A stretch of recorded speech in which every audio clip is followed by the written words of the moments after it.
తాకట్టులో ఉన్న బంగారాన్ని విడిపించి ఆ రోజున్న మార్కెట్ ధర కట్టి మిగిలిన డబ్బును మీకు అందిస్తుంది కొమ్మూరి గోల్డ్. నమస్తే సార్. నమస్తే మా. సార్, డయాబెటిక్ అనగానే అసలు వాళ్ళు ఏమి తినకూడదు, ఫుడ్ ఎక్కువ తినకూడదు, ఏది తిన్నా చూసి తినాలి అనే వాళ్ళకి ఫుడ్లో రెస్ట్రిక్షన్స్ అనేవి ఉంటాయి అంటారు. సో ఇలాంటి వాళ్ళకి, డయాబెటీస్ వాళ్ళకి దాన్ని కంట్రోలింగ్ చేసుకోవాలంటే మన ఏమైనా హోమ్ మేడ్ రెమెడీస్ వాళ్ళ కోసం ఉన్నాయి? ఇంచుమించు అన్ని మన ఇంట్లో దొరికే పదార్థాలతోనే మంచి రెమెడీ చెప్తాను చూడండి. కరివేపాకు, మీరు చాలా ఆశ్చర్యపోతారు. కరివేపాకు డయాబెటీస్ నియంత్రణ ఉంచడానికి చాలా సమర్థవంతంగా పనిచేస్తుంది. కరివేపాకుని తెచ్చుకొని కడిగేసేసి తుడిచేసేసి నీడలో బాగా 2 రోజులు కానీ 3 రోజులు కానీ ఆరబెట్టాలి. బాగా ఆరిపోయిన తర్వాత మిక్సీలో వేసేసి పౌడర్ తయారు చేసుకోవాలి. ఆ కరివేపాకు చూర్ణం ఒక 50 గ్రాములు తీసుకోవాలి. మెంతులను వేయించి చేసినటువంటి చూర్ణం దాన్ని ఒక 50 గ్రాములు తీసుకోవాలి. అదేవిధంగా మూడవ పదార్థంగా పసుపు కొమ్మలు దంచి తయారు చేసుకున్నటువంటి చూర్ణం 50 గ్రాములు తీసుకోవాలి. చివరగా నల్ల జీలకర్ర ఎక్కువ మంది ఇళ్లలో ఉండకపోవచ్చు, మార్కెట్లో అయితే దొరుకుతుంది, డిపార్ట్మెంటల్ స్టోర్స్లో దొరుకుతుంది. నల్ల జీలకర్రను తెచ్చుకొని శుభ్రం చేసేసి కాస్త వేయించేసేసి పొడిలాగా తయారు చేసుకొని ఆ నల్ల జీలకర్ర పొడిని మాత్రం 25 గ్రామ్స్ మాత్రమే తీసుకోవాలి.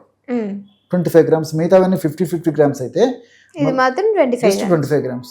ఈ 4 పదార్థాలు కలపడం వల్ల బ్రహ్మాండమైనటువంటి షుగర్ వ్యాధిని నియంత్రించేటువంటి ఔషధం రెడీ అయిపోతుంది. షుగర్ వ్యాధి వల్ల భవిష్యత్తులో ఇతర సైడ్ ఎఫెక్ట్స్, కాంప్లికేషన్స్ రాకుండా ఉండేటువంటి ఔషధం రెడీ అయిపోతుంది ఇదే. సో ఈ విధంగా తయారు చేసుకున్నటువంటి ఔషధాన్ని రోజు ఆహారానికి ముందు, ఉదయం ఒక్కసారి, రాత్రి ఒక్కసారి, ఆహారానికి ఒక 10 నిమిషాల ముందు ఒక 50 ml వాటర్లో 1/2 టీ స్పూన్ పౌడర్ కలుపుకొని తీసుకోవాలి. ఇంతేనండి. రోజు రెగ్యులర్గా ఈ పౌడర్ని తీసుకోవడం వల్ల మరి షుగర్ వ్యాధి బాగా నియంత్రణలో ఉంటుంది. అన్ని సైడ్ బెనిఫిట్స్ ఉంటాయి, ఎలాంటి సైడ్ ఎఫెక్ట్స్ కూడా ఉండవు. క్షేమదాయకంగా ఉంటుంది, దీర్ఘకాలం పాటు వాడుకోవచ్చు.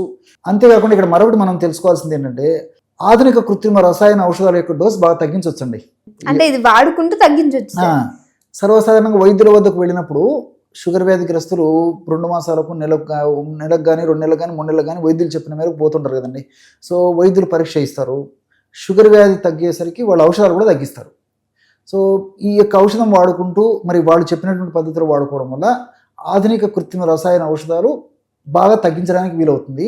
అంతేకాకుండా వాటి వల్ల వచ్చేటువంటి సైడ్ ఎఫెక్ట్స్ కూడా మ్యాక్సిమం మినిమైజ్ చేయొచ్చు అన్నమాట. మల్టిపుల్ బెనిఫిట్స్ దీని ఉంటాయి. ఇంకొకటి ఏంటంటే, ఇక్కడ మరొక విషయం మనం చెప్పుకోదగ్గది, ఈ యొక్క ఔషధం వాడుకోవడంలో బాడీ రెసిస్టెన్స్ పవర్ పెరిగిపోతుంది. షుగర్ వ్యాధి వచ్చిన తర్వాత మరి దాదాపు ఒక ఎక్కువ శాతం మంది 4-5 సంవత్సరాలు దాటినప్పటి నుంచి కాంప్లికేషన్స్ మొదలవుతాయి. అంటే కంటి నుంచి, మెదడు నుంచి కాళ్ళ వరకు మొత్తం అస్తవ్యస్తం, సమస్తమైనటువంటి కణాలు కూడా డ్యామేజ్ అయిపోతాయి. కంటికి సంబంధించినటువంటి డయాబెటిక్ రెటినోపతి వచ్చేటువంటి అవకాశం ఉంటుంది. కంటికి సంబంధించినటువంటి ఇబ్బందులు వచ్చేటువంటి పరిస్థితి ఏర్పడుతుంది. మెదడుకు సంబంధించినటువంటి ఇబ్బందులు వచ్చేటువంటి పరిస్థితి ఏర్పడుతుంటుంది. రక్తనాళాలకు సంబంధించినటువంటి సమస్యలు రావచ్చు, గుండెకు సంబంధించినటువంటివి, చర్మానికి సంబంధించినటువంటి సమస్యలు, నరాలకు సంబంధించినటువంటి సమస్యలు, జీర్ణ వ్యవస్థకు సంబంధించినటువంటి సమస్యలు, ఒకటేమిటండి అనేక రకాలైన సమస్యలు షుగర్ వ్యాధి వల్ల కలుగుతాయి. అలాంటి సమస్యలు రాకుండా ఉండేందుకు, వచ్చినటువంటి సమస్యలు త్వరగా తగ్గేందుకు ఈ ఫార్ములా సమర్థవంతంగా ఉపయోగపడుతుంది. సో మల్టిపుల్ బెనిఫిట్స్ ఉంటాయి. ఫర్ ఎగ్జాంపుల్, ఇందులో కరివేపాకు వాడాము. కరివేపాకులో విటమిన్ ఏ విపరీతంగా ఉంటుంది. సో విటమిన్ ఏ ఉన్నటువంటి ఆ యొక్క కరివేపాకును మనం ఈ పద్ధతిలో వాడుకోవడం వల్ల కంటి వ్యాధులు ఇబ్బంది పెట్టకుండా, కంటి వ్యాధులు రాకుండా, ముఖ్యంగా షుగర్ వ్యాధిగ్రస్తుల్లో కూడా ఈ కాపాడేటువంటి పరిస్థితి ఏర్పడుతూ ఉంటుంది అన్నమాట. అదేవిధంగా రెండవ పదార్థంగా మెంతులు చెప్పాం. మెంతుల యొక్క ప్రయోజనం ఏంటంటే, రక్తనాళాలను సంకోచ వ్యాకోచాలను సరిగ్గా చేసేసి ఆ యొక్క కొలెస్ట్రాల్, మంచి కొలెస్ట్రాల్ను బాగా పెంచేసేసి చెడు కొలెస్ట్రాల్ను తగ్గించేందుకు మెంతులు సమర్థవంతంగా ఉపయోగపడతాయి. అంతేకాకుండా రక్తంలో ఉన్నటువంటి చక్కెరని త్వరగా కణాల్లోకి పోయేందుకు కూడా మెంతుల్లో ఉన్నటువంటి వివిధ రకాల రసాయన పదార్థాలు ఉపయోగపడతాయి. దీంతో పాటు మెంతుల్లో లినిక్ యాసిడ్ ఇలాంటి రసాయన పదార్థాలు ఉన్నాయి. కాబట్టి ఇలాంటి పదార్థాలు ఉన్నటువంటి మెంతులను వాడుకోవడం వల్ల దాని యొక్క ప్రయోజనం ఏంటంటే, షుగర్ వ్యాధిగ్రస్తుల్లో మరి చిన్న వయసులోనే మోకాడు నొప్పులు వచ్చేటువంటి వాళ్ళు ఎక్కువ శాతం మంది ఉంటారనమాట. సో ఆ గుజ్జును ఉత్పత్తి చేసేందుకు చక్కగా సహకరిస్తుంది. ఉన్నటువంటి గుజ్జును కూడా త్వరగా అరిగిపోకుండా ఉండేందుకు కూడా హెల్ప్ చేస్తుంది అనమాట. ఈ విధంగా మెంతులు ఉపయోగపడతాయి. అట్లే పసుపులో కుర్కుమిన్ అనేటువంటి రసాయన పదార్థం ఉంది. ఈ కుర్కుమిన్ అనేటువంటి రసాయన పదార్థం గుణం ఏంటంటే, ఆ మెదడుకు సంబంధించిన జబ్బులు రాకుండా ఉండేందుకు, జ్ఞాపక శక్తి, ఏకాగ్రత, ధారణా శక్తి ఇవి బాగా పెంపొందించేసేందుకు, ఇలాంటి తగ్గకుండా ఉండేందుకు కూడా ఈ పసుపులో ఉన్నటువంటి కుర్కుమిన్ ఉపయోగపడుతుంది. ఈ షుగర్ వ్యాధిగ్రస్తుల్లో చాలా మందిలో జ్ఞాపక శక్తి తగ్గిపోతుంది, మెమరీ పవర్ అంటారు కదా, ఏకాగ్రత తగ్గిపోతుంది, ధారణా శక్తి తగ్గిపోతుంది, పక్షవాతం ఇలాంటి సమస్యలు వస్తుంటాయి. కొంతమందిలో మరి ఈ యొక్క పార్కిన్సన్స్ వణుకుడు జబ్బు ఇలాంటి సమస్యలు వచ్చేటువంటి అవకాశం ఉంటుంది. ఇలాంటివి రాకుండా ఉండేది కూడా పసుపులో ఉండే కుర్కుమిన్ అనే రసాయన పదార్థం ఉపయోగపడుతుంది. ఈ విధంగా ఈ పదార్థాలు మల్టిపుల్ బెనిఫిట్స్ ఉంటాయి కాబట్టి చక్కగా పనిచేస్తుంది. మరి నల్ల జీలకర్ర కూడా ఇందులో ఐసోక్వినోలోన్ ఇలాంటి రసాయన పదార్థాలు ఉన్నాయి కాబట్టి ఈ యాంటీ ఆక్సిడెంట్గా పనిచేస్తుంది. గుండె జబ్బులు రాకుండా, మెదడుకు సంబంధించిన జబ్బులు రాకుండా, రక్తనాళాలకు సంబంధించిన సమస్యలు రాకుండా, స్కిన్ చర్మానికి కూడా డయాబెటీస్ వ్యాధిగ్రస్తులు చర్మ వ్యాధులు ఎక్కువ వస్తుంటాయి. అలాంటి చర్మ వ్యాధులు రాకుండా వచ్చినట్టు త్వరగా తగ్గేందుకు ఈ యొక్క నల్ల జీలకర్ర ఉపయోగపడుతుంది. ఈ విధంగా మల్టిపుల్ బెనిఫిట్స్ ఈ ఫార్ములాలో ఉంటాయండి. ఓకే సార్, చాలా మంది ఇంట్లో చేసుకునే వాటితో కాకుండా వాళ్ళకి బయట ఏదైనా మంచి ఆయుర్వేదిక్ స్టోర్లో దొరికేటువంటి ఔషధ గుణాలు వాడొచ్చు అంటారా? ఉన్నాయండి. అలాంటి వాళ్ళు వాడుకోవాలంటే నిషా ఆమలకి అని చెప్పేసి ఒక ఔషధం దొరుకుతుంది. నిషా అంటే పసుపు, ఆమలకి అంటే ఉసిరిక. ఈ రెండు పదార్థాలు సమానంగా కలిపి తయారు చేసినటువంటి ఔషధమే నిషామలకి. ఇది చూర్ణ రూపంలో దొరుకుతుంది, ట్యాబ్లెట్స్ రూపంలో దొరుకుతుంది.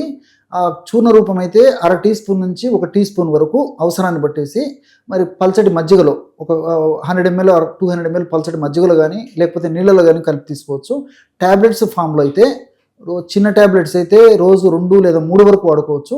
పెద్ద ట్యాబ్లెట్స్ అయితే ఉదయం ఒకటి రాత్రి ఇటు వాడుకోవచ్చు. ఇవన్నీ కూడా రెండు సార్లు తీసుకోవాలన్నమాట, ట్యాబ్లెట్స్ కానీ పౌడర్ కానీ. సో నేను చెప్పిన పద్ధతిలో వాడుకోవాలి. ఇంకోటి అంటే ఈ యొక్క సుదర్శన ఘనవటి అని చెప్పేసి మరొక ఔషధం కూడా ఉంది. సుదర్శన ఘనవటి ఇది కూడా షుగర్ను నియంత్రించేందుకు చాలా సమర్థవంతంగా పనిచేస్తుంది అనమాట. ఈ సుదర్శన ఘనవటి అనేటువంటి ట్యాబ్లెట్స్ని సన్న ట్యాబ్లెట్స్ అయితే రోజు 4 వాడుకోవచ్చు, పెద్దదైతే రోజు 2 వాడుకోవాలి. ఆహారం తర్వాత వాడుకోవాలి, అనుపానం నీళ్ళతో వాడుకోవాలి. ఇంకొక ఔషధం కూడా చెప్తాను చూడండి. ఈ నేల వేముతో తయారు చేసేటువంటి ఔషధం దొరుకుతుంది. దీన్నే కిరాత తిక్త అంటారు. విపరీతంగా చేదు ఉంటుందండి.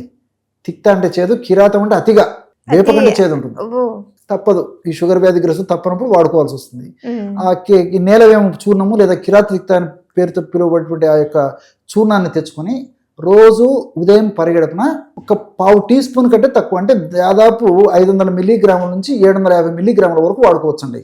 చాలా మంది తెలియక షుగర్ త్వరగా తగ్గాలని చెప్పేసి, తర్వాత షుగర్ వల్ల ప్రాబ్లమ్స్ రాకుండా ఉండాలని చెప్పేసి ఎక్కువ ప్రమాణంలో వాడుకుంటుంటారు.